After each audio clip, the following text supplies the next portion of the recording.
Yo, what's going on YouTube? It's your boy Light back with another YouTube video, and in today's video we're going to be doing What If episode number 4 review here on the channel. And today's episode is what if Doctor Strange lost his heart instead of his hands? So yeah, quite an interesting question for this week. I just want to quickly specify this. In terms of when he's saying his heart, when it says his heart, it's not like his real heart. I mean, it's his love basically. In the fact that Christine ends up coming with him when he's driving in that huge accident, and she ends up dying.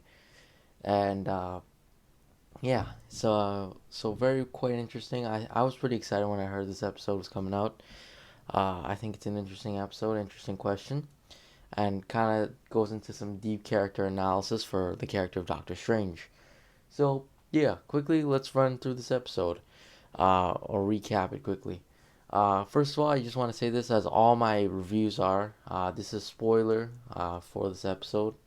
So click off the video now if you don't want to see some spoilers. But anyways, yeah, let's get into it. So yeah, in today's video we got again a Doctor Strange themed episode. So I was pretty excited, pretty hyped up. I mean, Doctor Strange in the MCU is used a lot. I mean, not a lot. Like he's still kind of a newer character to our eyes. I mean, he's had a solo movie. He's appeared in a few others. So we kind of see like his character and everything, but at the same time there's still a lot of unknowns about his character. And I feel like this kind of showcased a bit more of his character and everything and what would happen in terms of like the MCU Doctor Strange because of course uh like these live action adaptations and everything, of course they changed the character from the comics version. So you can't always rely on the comics version for everything.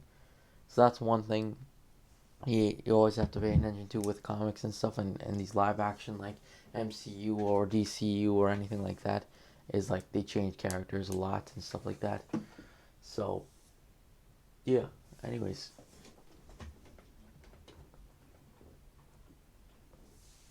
let's get into this.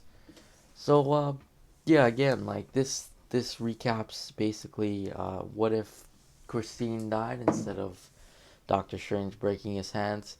And yeah, stuff stays the same for a majority of the time, of course, with the added, oh, Kristen, I wish you were here and uh, all of that stuff, kind of stuff was just happening. But like, of course, he becomes Sorcerer Supreme. The Ancient One dies, of course. Uh, he fights Dar. He doesn't really fight Dormammu, but he basically stops Dormammu. Caecilius, all that happens. And actually, they didn't really mention anything about Mordo or Caecilius. I don't know if they did that on purpose or not. But from what we could see, like Dormammu and stuff was still there. So basically, the events of Doctor Strange 1 happened again. So yeah, it was pretty interesting to see that happen, go down.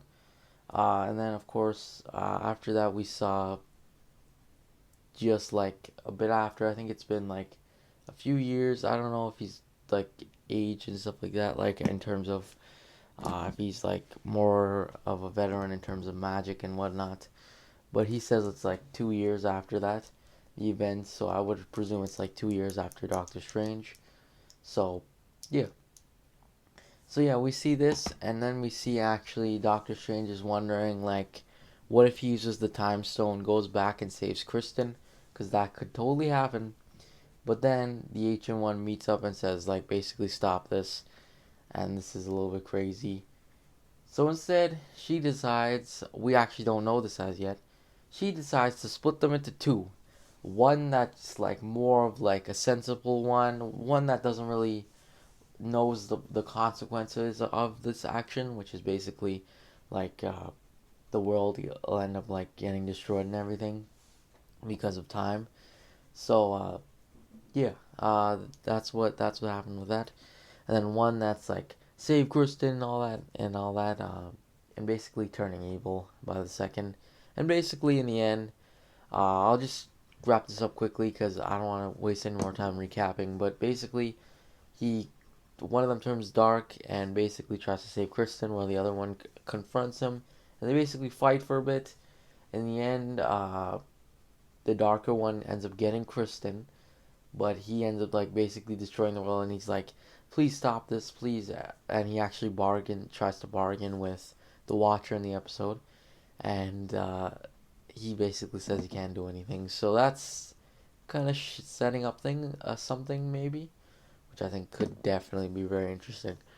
Uh, yeah, let's give my quick thoughts about the episode. I thought it was a very interesting title. Of course, it goes into the character analysis for Doctor Strange. As you see, he's not. I think when most people think of Doctor Strange, they think of him as like more of like a very wise guy he couldn't really do much wrong, like something like that, where he would kind of act a little bit selfish in a sense. Uh, I think that's what a lot of people think of him. But personally, you kind of get a role like maybe he's a bit of an experience. Again, like this is like a year or two of being Doctor Strange in the sense that like yeah, he's not gonna be like an awesome kind of like very experienced sorcerer, but I mean yeah, it's definitely interesting to see like the character analysis and stuff like see more of Doctor Strange's character as he's not always like a complete wise guy, and it's gonna be important to maybe see that too, as we're going to No Way Home as well, because this could impact that story as well. But anyways, let's move on to the next style, which is probably it was interesting to see that the Watcher actually took a chance in the episode, like the Dark Doctor Strange actually saw him and everything, and the Watcher even was like, I would like to help, but I can't really because this could have some problems with the universe, the multiverse, and also like this Darker Doctor Strange wouldn't even listen to him anyways. He probably wouldn't have. So that was interesting to note. Very very interesting to see. I think it's pretty cool. Uh, of course, like maybe as time goes on or as these episodes roll out, maybe it will be interesting to see like maybe the Watcher makes some more like not interferences, but the same kind of way he was doing it in this episode. Uh, yeah, of course, and I believe it's season two, so I'm not expecting like the Watcher to make an interference anytime soon. Maybe later on in season two or something. Maybe even at the end of season one. I don't know, but I'm not too sure if he'll make an appearance, like an interference or whatnot. So yeah. Uh, anyways, I thought this episode was pretty good. Well done. I really enjoyed it. I thought it was pretty interesting. Overall rating right now, I'll give it an easy uh 9 or I'll give it a 9 out of 10. I thought it was pretty interesting. Just a little bit, tad bit long and a bit confusing. So I'm actually going to bump it down to an 8.5 out of 10. But other than that, it was a pretty good episode. I like the Doctor Strange themed episode.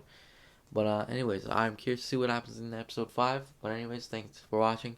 Make sure you like and subscribe. And yeah, I'll see you guys next video. Peace.